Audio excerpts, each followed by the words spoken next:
नमस्कार दोस्तों, स्वागत करता हूं आप सभी को आपके अपने यूट्यूब चैनल प्रेम सर इग्नू वाले में।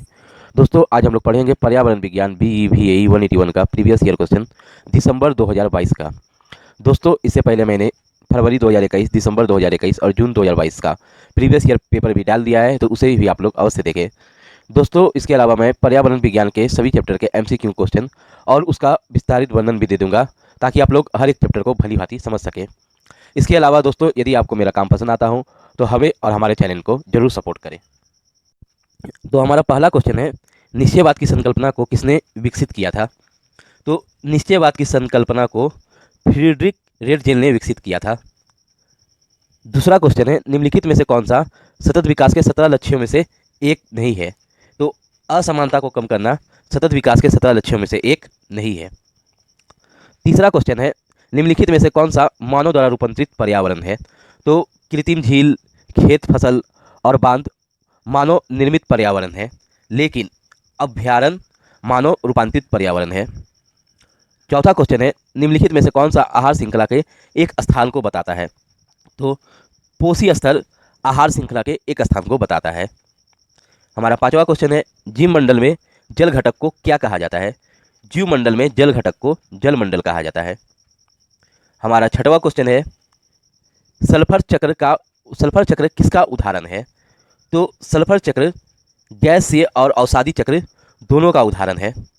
सातवां क्वेश्चन है, द्वितीय उपभोक्ता है। तो आपको बता दें, उपभोक्ता चार प्रकार के होते हैं। प्राथमिक उपभोक्ता जिसमें शाकाहारी आता है, द्वितीय उपभोक्ता जिसमें मांसाहारी होता है, तृतीय उपभोक्ता में भी मांसाहारी होते हैं जो मांसाहारी प्राणियों को ही खाते हैं, और चतुर्थ उपभोक्ता में शीर्ष मांसाहारी होते हैं जो तीसरे मांसाहारी प्राणी को खाते हैं, तृतीय उपभोक्ता को खाते हैं। तो हमारा उत्तर हो जाएगा द्वितीय उपभोक्ता है में मांसभक्षी। क्वेश्चन नंबर 8 है, शंकुधारी वृक्ष वन में मृदा होती है। तो शंकुधारी वन में मृदा अम्लीय और खनिजहीन होती है। हमारा 9वां क्वेश्चन है, कैमिलियन, एगोमीड और गेको पाए जाते हैं। तो ये सब प्राणी उष्णकटिबंधीय वर्षा प्रचुर वन में पाए जाते हैं। हमारा 10वां क्वेश्चन है, निम्नलिखित में से कौन सी स्पीशीज जाति अत्यधिक सांद्रित मूत्र का उत्सर्जन करती है और तापमान नियंत्रित करने के लिए जल का उपयोग भी नहीं करती, मरुस्थल में बिना पानी के भी जीवित रह सकती है? तो इसका उदाहरण हो जाएगा निशाचरी कृंतक रोडेंट।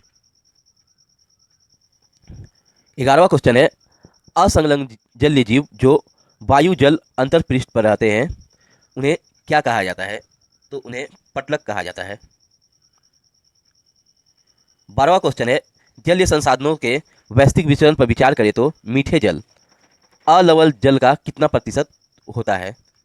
तो मीठे जल का जो प्रतिशत होता है वो 3% से कम होता है। 13वां क्वेश्चन है, निम्नलिखित में से कौन सा अनवीकरणीय संसाधन है?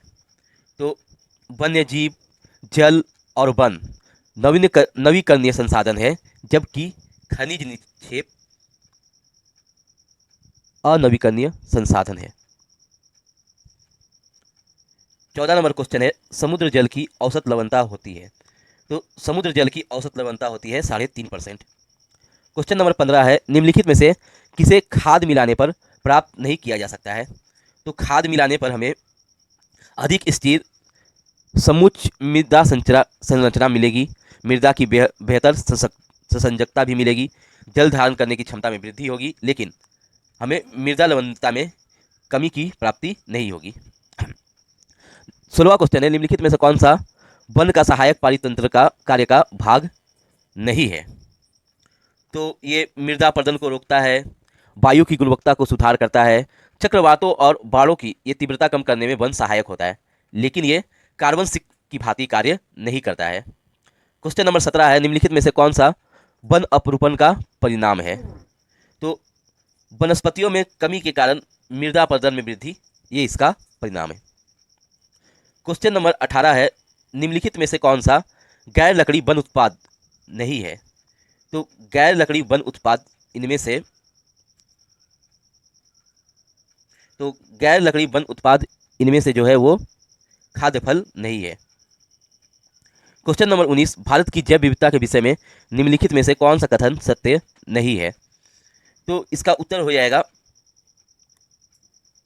पश्चिमी घाटों में अत्यधिक उच्च स्तर की प्रजाति समृद्धता के साथ ही स्थानिकता भी पाई जाती है। क्वेश्चन नंबर 20 है, एक अधिक विविधता वाला पारितंत्र होगा। तो एक अधिक विविधता वाला पारितंत्र अधिक जटिल, स्थिर और प्रतिरोधी होगा। क्वेश्चन नंबर 21 है, चिंकारा में से कौन सा जंतु सिर्फ ब्रह्मपुत्र घाटी में ही पाया जाता है? राइनोसोरस सिर्फ ब्रह्मपुत्र घाटी में पाया जाता है। क्वेश्चन नंबर 22 है, निम्नलिखित में से कौन सा जैव विविधता का हॉट स्पॉट नहीं है? तो जैव विविधता का जो हॉट स्पॉट नहीं है वो है मध्य प्रदेश के विंध्य और सतपुड़ा क्षेत्र। क्वेश्चन नंबर 23 है, प्राकृतिक गैस द्वारा भारत की कितनी ऊर्जा की आवश्यकता पूरी होती है? तो प्राकृतिक गैस द्वारा भारत की जो आवश्यकता पूरी होती है वो है 7%। क्वेश्चन नंबर 24 है, स्प्लंज आपंग गैस में मुख्यतः होती है। तो आपंग गैस में जो मुख्यतः होती है उसका नाम है मीथेन। क्वेश्चन नंबर 25 है, निम्नलिखित में से कौन सा ऊर्जा का गैर पारंपरिक स्रोत नहीं है? ऊर्जा का जो गैर पारंपरिक स्रोत नहीं है वो है जीवाश्म ईंधन। क्वेश्चन नंबर 26 है, निम्नलिखित में से कौन सा भारत के बड़े बांधों के निर्माण का प्रतिकूल प्रभाव नहीं है?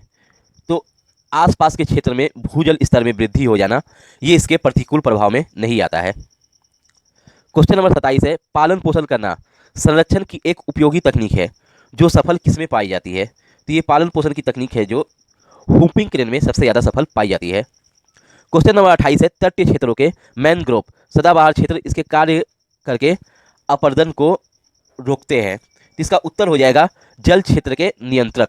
क्वेश्चन नंबर 29 है, निम्नलिखित में से कौन सी भारत की एक अकर्मक प्रजाति नहीं है? तो इसका उत्तर हो जाएगा नीम का पेड़। क्वेश्चन नंबर 30 है, बफर जोन मंडल संरक्षित क्षेत्रों में महत्वपूर्ण भूमिका निभाता है। निम्नलिखित में से कौन सा बफर जोन का एक महत्वपूर्ण कार्य नहीं है? तो बफर जोन का जो महत्वपूर्ण कार्य नहीं है वो है इस जोन में शिकार करने की अनुमति है, ये बात सत्य नहीं है। क्वेश्चन नंबर 31 हो जाएगा, शोषणशील निलंबित कणकीय पदार्थ RSPM का साइज कितना होता है?